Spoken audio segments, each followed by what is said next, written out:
Here we are, once again, the world moves on. I would like to look at the conflict between NATO, the United States, Ukraine, Russia, China, even Australia in a different light. I'm not going to take a particular position one way or another. I'm not going to wave a particular national flag or support a particular political dynamic or support a particular narrative. Obviously, we find ourselves in a very difficult situation for one major reason. And this is a recurring reason through human history. And unfortunately, with increasing mechanisation, the World Wide Web, what we've seen is the concentration of power in fewer and fewer and fewer hands. Whether it's economic power, whether it's political power, whether it's power within societies. We are finding ourselves in the 21st century repeating the mistakes of the 20th century, the 19th century, the 18th century, the mistakes the Egyptian pharaohs repeated in 3000 BC. And that is, as human beings, we have allowed minorities to centralise power in their hands. The modern sovereign nation state is based on one principle, and that is it holds a monopoly on the use of force within a specific geographical area. A failed nation state is a state that has lost the ability to govern all the people within its geographical area because it's lost that monopoly on the use of force. Empires are based on the centralisation of power and conquest through the centralisation of that power. The human struggle has always been a struggle between decentralisation and centralisation. And technology has allowed power to be centralised in fewer and fewer and fewer hands. And with the type of armaments which are now available to sovereign nation states and coalitions of sovereign nation states, we find ourselves in a situation where conflict between sovereign nation states with a centralised leadership are just as dangerous, if not more dangerous, than the climate emergency which has been created by that economic drive to create profits for a shrinking minority, irrespective of the human, social and environmental costs. So what do I mean by the centralisation of power? Now if we look at the main protagonists in this particular dispute, they're all nominal parliamentary democracies. Russia is a parliamentary democracy. Ukraine is a parliamentary democracy. The United States is a parliamentary democracy. France is a parliamentary democracy. Germany is a parliamentary democracy. Australia is a parliamentary democracy. But what is a parliamentary democracy? A parliamentary democracy is based on the concept of giving a representative a signed blank cheque to make decisions for you during a particular 3 to 4 or 5 year period. And the dilemma is that during parliamentary elections, if those groups who have the support of the 1% that own the means of production, distribution, exchange and communication, who are able to determine the parliamentary agenda, who are able to make elections irrelevant, because irrespective of who is elected, it seems that the legislative agenda protects those who have centralised power and wealth. And this problem is particularly acute in Australia for two very good reasons. The first is the Australian Constitution, which is the rule book by which this country is governed, has no protection for the individual from the arbitrary exercise of state power. That's why the states were able to make legislation during the pandemic, and more importantly, that's why the states are able to hold people indefinitely. That's why the federal government has been able to virtually outlaw strikes in this country. And to make matters worse, the person who has the power to declare war and drag a country behind them is the Prime Minister of the day.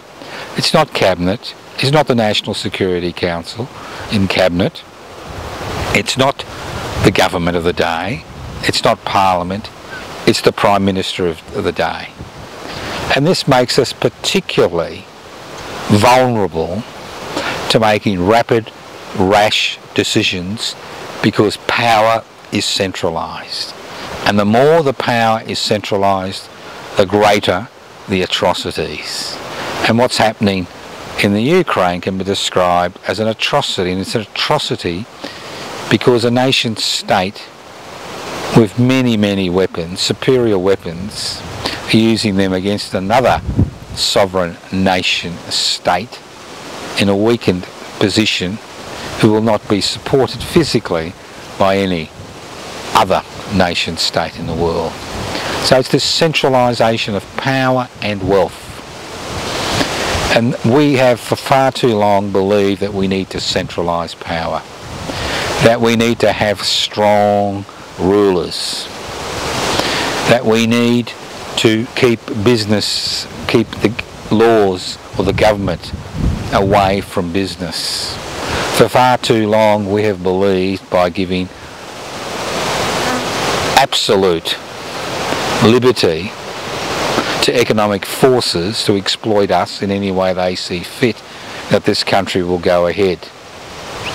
And in other nations, sovereign nation states, especially those that control large geographical areas with a common language, a common culture, a common narrative, a common history, is that people are manipulated through nationalism, through believing that somehow their culture, their language, their political system is superior to everybody else's.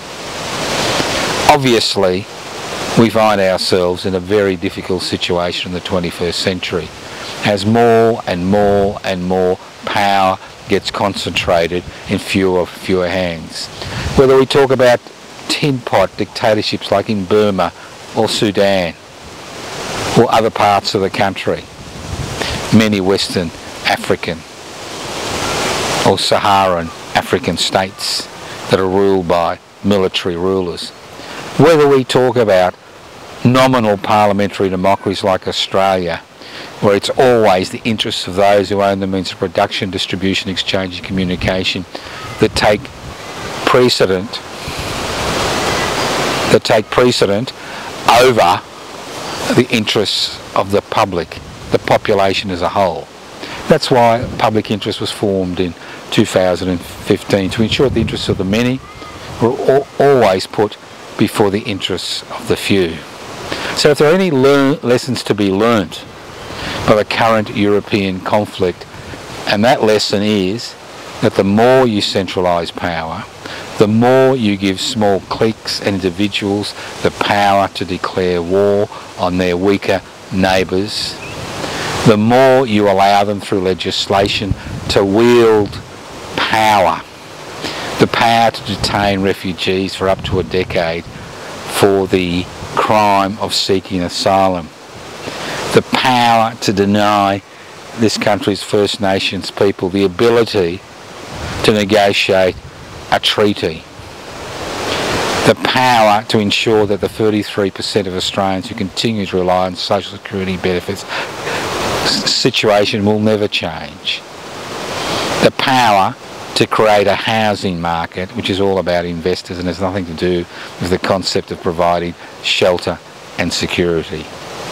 So centralisation of power is a key point of difference between us and most other political groups in this country and around the world. People think that you need to centralise power in order to create a homogeneous society that functions. The reality is much more different. As human beings, we were able to come out of the caves and take over the planet because we began to cooperate with other human beings. We began to understand that cooperation, not competition, was the basis by which to go forward. We began to understand that centralising power in chiefs and hereditary elites only leads to pain and suffering for the great majority of people. Because who fights these wars? Who fights these wars which are based on national boundaries, philosophical differences, economic differences? It's always workers at either end of a weapon. It's not that 1% that owns the means of production, distribution, exchange and communications. It's not those leaders who are able to, with the flick of a finger, are able to send hundreds of thousands into battle using the most modern 21st century weapons. It's not them. That's the dilemma that we face on a day-to-day basis. Concentration of power, centralisation of power in fewer and fewer hands. Whether we call it democracy, whether we call it dictatorship, whether we call it an oligarch. The reality is that all the major players in the current conflict and the conflicts which will go beyond this particular conflict like to think of themselves as democratic. Somehow they are democratic. When you throw China into the mix, an old empire which wants to become a new empire, an authoritarian regime which relies on its existence to support a discredited ideology they no longer have any faith or interest in, where power has been centralised in the hands of one man, you begin to understand the difficult situation the world finds itself in the 21st century. In many regards we find ourselves in the same position the world found itself in the 13th century, when the Mongols came out of Mongolia, reached the gates of the Vatican, conquered the Middle East, ravaged Russia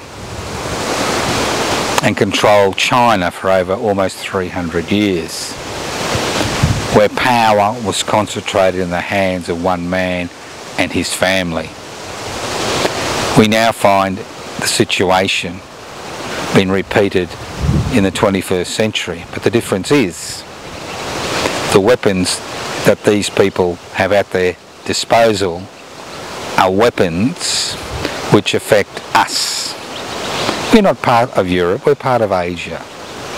If we think we're somehow immune from European disputes or Asian disputes and that we can attach our coattails to a particular centralised power source, then we are wrong. That is the way to disaster and carnage. Australians are not, unlike Europeans, are not used to war. Darwin was bombed over 80 years ago, Broome was bombed, but we're not used to the war, except the brutal frontier wars we conducted against this country's First Nations people. War without end. So it's easy for the Prime Minister and the opposition leader to a lesser extent use the rhetoric of war to promote their particular ideological position.